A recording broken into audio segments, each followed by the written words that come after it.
Jadi bagaimana kita membangun tan beragama? Kita kembali lagi kepada surat Al-Baqarah yang dijelaskan tadi itu. Punya visi dan misi, punya konsep, punya gagasan, punya tujuan, punya program. Yang kedua, berkomunikasi secara intensif dan produktif dengan masyarakat sekitarnya. Kemudian dia dermawan, peduli, kepedulian sosial yang tinggi. Wa min razaqnahum yunfiqun. Itu menjadi syarat mutlak bagi ketakwaan orang. Ya kalau nggak dermawan, dia kenyang sendiri, orang yang kelaparan dibiarkan saja, di mana ketakwaannya. Kemudian juga percaya kepada kitab-kitab suci yang diturunkan sebelum Nabi Muhammad. Itu artinya kan sikap toleransi, bukan hanya menghormati, tapi mengimaninya. Yu'minuna bima unzila ilaika, macam itu. Nah, sejak kapan ada kebencian? Nah, itu kembali. Jadi sehingga kita sendiri juga mesti bertanya, kenapa Nabi Muhammad itu ketika dapat wahyu kok dikonsultasikannya dengan seorang pendeta? Ya kan begitu. Kenapa? Siapa yang bawa kepada Waraqah bin Naufal adalah istrinya Khadijah. Kenapa Khadijah tidak dimadu? Ya karena Khadijah tidak boleh dalam agamanya, tidak boleh dimadu dia mah. Di Jazirah Arabia itu penyembah berhala, berpoligami. Yahudi juga berpoligami di Jazirah, karena Yahudi di Jazirah Arab itu banyak penganut Yahudi ajaran Talmud yang ada di Irak itu yang membolehkan poligami. Yang Khadijah kan tidak dipoligami. Ya, kemudian juga ketika Nabi Muhammad itu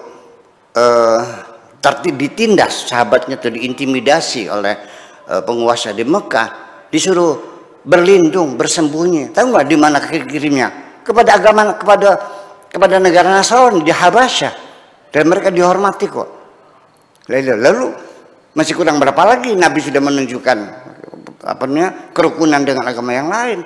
Dan kemudian ketika kota Mekah ditaklukkan, ketika orang-orang Arab itu menghancurkan berhala-berhala di sekitar Ka'bah yang adanya 480 berhala. Setelah mereka masuk ke dalam gereja, dalam Ka'bah, di situ mereka ingin menghapus gambar gambar Nabi Isa dengan Siti Maryam lagi menggendong Isa. Begitu akan dihapus, kata Nabi, ini mah jangan dihapus, biarin aja katanya.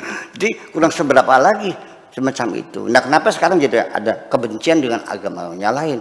Yang ingin saya perlu catatkan bahwa Nabi sendiri membangun kota Madinah adalah konsensus, ya, sesama mereka penduduk Madinah itu, Yahudi, Nasrani, musyrikin, orang Islam, semuanya konsensus bikin negara. Jadi betapa Nabi bisa bersahabat dengan yang lain. Lalu persoalannya kenapa sekarang?